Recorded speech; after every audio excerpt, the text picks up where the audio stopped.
नमस्कार, संदीप राग सच बेबाक के कार्यक्रम इतवार की बकैती में मैं संदीप तिवारी आप सभी का स्वागत करता हूं। जैसा कि हर इतवार को एक नया मेहमान के साथ मैं आता हूं जिनकी अपनी एक शख्सियत होती है, अपनी एक पहचान होती है अपने क्षेत्र में। इस बार हमारे साथ जो मेहमान हैं वो एक लोक गायिका हैं, बहुत ही मधुर आवाज़ की वो जो है धनी हैं। वो अपने जिस सुरीले अंदाज में जिस गीत को अपनी आवाज़ दे देती हैं उसकी मधुरता और बढ़ जाती है। हमारे साथ हैं प्रियंका चौहान जी। स्वागत है मैडम आपका हमारे कार्यक्रम इतवार की बकैती में। बकैती शब्द इसलिए है क्योंकि जब जान ही रही हैं कि इलाहाबाद है तो बकैती तो यहाँ के अधिकार स्वरूप हर व्यक्ति को प्राप्त होता है। तो मैडम आपका सवाल पहला जो है मेरी तरफ से है वो ये है कि लोक गायकी एक बार फिर से लोगों तक पहुंच रही है। एक समय था जहां लोक गायकी धीरे धीरे लगभग ख़त्म सी हो रही थी, लेकिन एक बार फिर आप लोगों ने इसमें परिश्रम किया और एक बार फिर से। तो क्या लगता है आपको कि लोगों को लोक गायकी से फिर लगाव बढ़ रहा है? जी बिल्कुल, लोक गीत जो हैं अब पहले की अपेक्षा बहुत ज़्यादा लोगों में प्रचुरता से ये लोग अपना रहे हैं और गा रहे हैं। और ग्रामीण अंचलों में जैसा कि हम लोग देख रहे हैं कि ग्रामीण अंचलों में लोग इससे बहुत दूर होते जा रहे थे, क्योंकि लोगों को लग रहा था कि लोकगीत क्या है, कौन सुनता है, कौन इस तरह के लोगों को पसंद करता है या कौन हमारे गीतों को सुनेगा। लेकिन लोकगीत यानी कि जन जन के गीत, उनकी भावनाएं, उनकी अभिव्यक्ति लोकगीतों में होती है।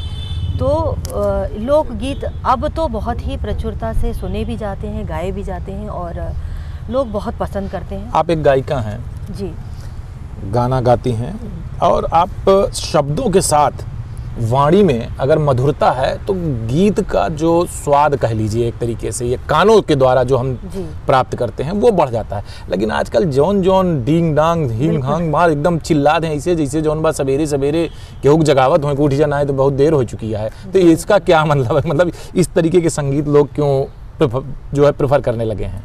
नहीं, लोग जो थोड़ा सा जानकार नहीं है या थोड़ी समझ लोक गीतों के बारे में नहीं है या जो भी कहिए आप, उसमें वो लोकप्रियता के लिए काम करते हैं। कुछ लोग लोकप्रियता के लिए काम करते हैं, लोगों के लिए नहीं करते, या उनकी सोच को आप बदल नहीं सकते। उनको बस फेमस होना है, प्रसिद्धि मिलनी है, किसी मतलब कौनो तरीके से लोग जान ले, बस ये उनका उद्देश्य है। हाँ, बस ये है कि उनको कोई जान ले और उसके लिए उनको क्या परोसना पड़े, चाहे वो गाना पोस्टमार्टम करना पड़ रहा हो, चाहे उसका चीड़-फाड़ करना पड़ रहा हो। लेकिन हम लोगों को ऐसा लगता है कि अगर आप उसमें फुहड़ता ना लाएं, सादगी रखें, आत्मीयता रखें और स्वाभाविक तौर पर अगर उसको किया जाए तो वो बहुत ही मधुर भी होता है और कर्णप्रिय होता है सब कुछ, और लोगों तक उसका प्रभाव जाता है। बिल्कुल आजकल आप देखती होंगी कि दो अर्थीय गानों का बड़ा चलन चल गया है कि माने गाने आ तो रहे हैं, विशेष करके भोजपुरी जो संगीत आते हैं, खास करके अब तो फिल्मों में थोड़ी बहुत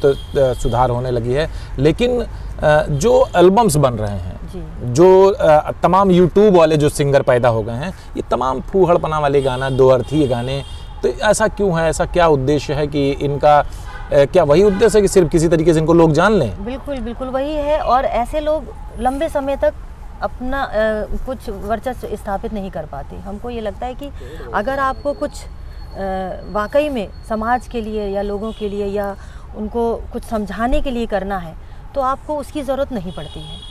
आपको अपनी बनाने के लिए, प्रतिष्ठा को बनाने के लिए, उसको कायम रखने के लिए उसमें सादगी रखिए और अच्छे से काम करिए, लग के काम करिए, मेहनत करिए, उसमें नया नयापन आप दीजिए, लेकिन उसमें फुहड़ता नहीं आनी चाहिए उसमें। क्योंकि हम देखते हैं, अब हम बात करें प्रोफेसर शारदा सिन्हा जी की, पद्मश्री पद्म भूषण से सम्मानित हैं। जी। तो उनकी गायकी को अगर हम बिल्कुल, उनके तो माने ऐसे तो गाने का आज भी उसको लोग याद करते हैं, गुनगुनाते हैं। बिल्कुल, और उस पे लोगों की फरमाइश आती है, बिल्कुल, जो समझ के लोग हैं और जो लोग मतलब उनको लगता है कि नहीं ये गाने में नहीं, उसमें जो फीलिंग्स है, जो भावनाएं हैं, वो आजकल के गाने बस सुनते हैं। और फिर मैम एक जैसे गांव में चार जने बैठ के कोनो चीज़ में पंचायत करत हुए, बतकही करत हुए, बतियात हुए, चिल्लात हुए, वैसे आजकल रैप सॉन्ग चल गया है।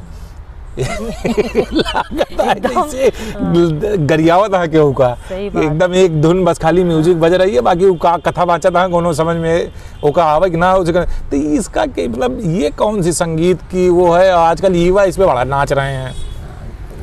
ये सब संगीत देखिए चलता तो है, और जो आजकल की जनरेशन है वो पसंद भी करती है, लेकिन एक लिमिट तक जब उनको समझ आती है, जब उनको इस चीज़ की समझ आ जाती है कि बहुत दिन तक स्थायी तौर पर इसको सीमित नहीं रखा, वो उतनी टाइम पीरियड के लिए उसमें आनंद ले लेते हैं।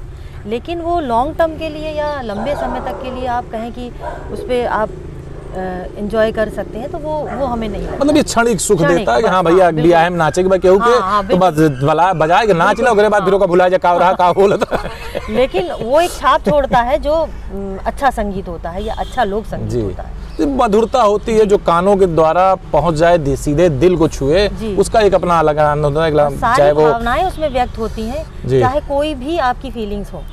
अगर आपको दुखद कोई वो दिखाना है, विदाई का कुछ सुनाना है, तो वो आप दिखा सकते हैं, खुशी के मौके का तो वो आप सुना सकते हैं। तो वो उसमें हर इसमें अलग अलग लोक गायकी में कजरी, सोहर, विवाह गीत, निर्गुण और तमाम शादियों के अन्य गाने तो गारी गावा जात रहा है। आए जाए दुआरे चारे पे तो ससुर का समधी का सबका गारी गा, ये भी स्वरूप बदल रहा है। इसमें भी एक अजीब सी चीज़ें आती जा रही हैं, लोग नयापन लाने के चक्कर में इसको भी बिगाड़ दे रहे हैं। तो मतलब क्या ये जो आजकल लोग बता रहे हैं ये बड़ी बेहतर था कि जो हम लोगों ने अपने दादी से, अपने अम्मा से या अपने पुराने लोगों से सुना था, उसका एक अलग आनंद था? नहीं, वो तो आनंद ही अलग है। और आज भी जो लोग गाते हैं गाँव में, आप सुनिए उनको, उनके शब्द मधुर भले ही ना हो, लेकिन उसमें भाव बहुत होता है। भाव बहुत होता है, जी बिल्कुल। और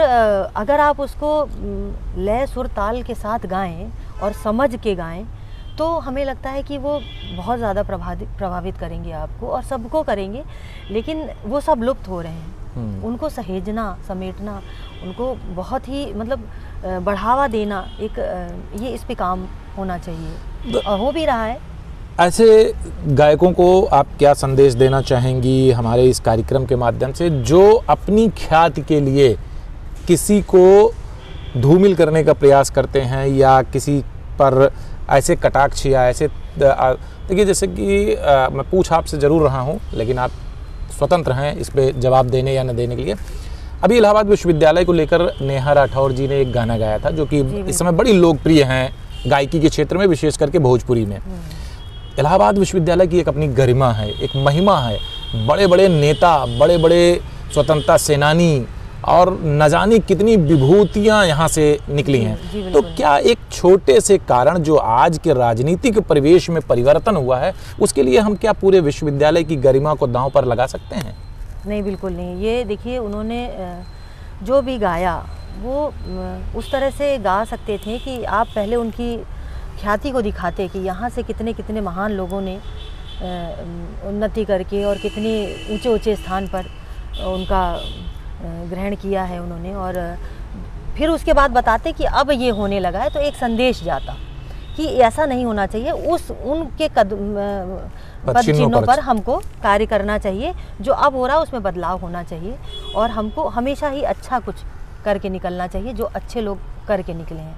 तो इस तरह से अगर वो करती तो शायद उनकी लोकप्रियता भी बनी रहती और विरोध का सामना न करना पड़ता। जिस प्रकार से इलाहाबाद विश्व, स्वाभाविक से को अगर आप किसी की गरिमा को ठेस पहुंचाने या उसको आहत करने की कोशिश करेंगी तो स्वाभाविक है प्रतिक्रिया गलत ही आएगी, जैसा कि उनके साथ भी हुआ। खैर, नहीं करना चाहिए। मैं आपकी बात से सहमत हूँ बिल्कुल कि गरिमा को बताते हुए उसको चीज़ों को वो कर सकते थे।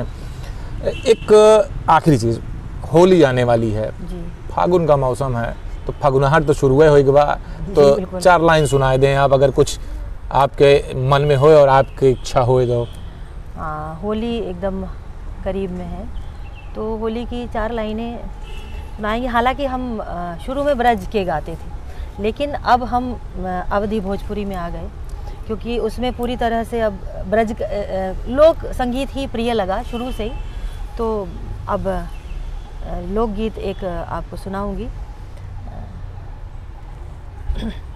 खेले रंगारंग होरी सहेलियाँ, खेले रंगारंग होरी, खेले रंगारंग होरी सहेलियाँ, खेले रंगारंग होरी, खेले रंगारंग होरी, खेले रंगारंग होरी सहेलियाँ, खेले रंगारंग होरी, खेले रंगारंग होरी सहेलियाँ, खेले रंगारंग होरी। घर में खेले गली में खेले, घर में खेले गली में खेले, खेले सिवनवा ओरी, ओ खेले सिवनवा ओरी सहेलियाँ, खेले रंगारंग होरी, खेले रंगारंग होरी सहेलियाँ, खेले रंगारंग होरी। फागुन का मौसम, खेले रंगारंग होरी, ये थी हमारे साथ प्रियंका चौहान जी, जिन्होंने बेबाकी से संगीत पर तमाम जो हमने सवाल किए उसके बारे में इन्होंने बताया, और साथ ही अपनी मधुर आवाज़ को भी हमारे माध्यम से हमारे और आप तक पहुंचाने की इन्होंने कोशिश की, और जो भी इनसे सवाल किया गया वो बहुत ही बेहतरीन तरीके से इन्होंने उसका जवाब दिया। नमस्कार।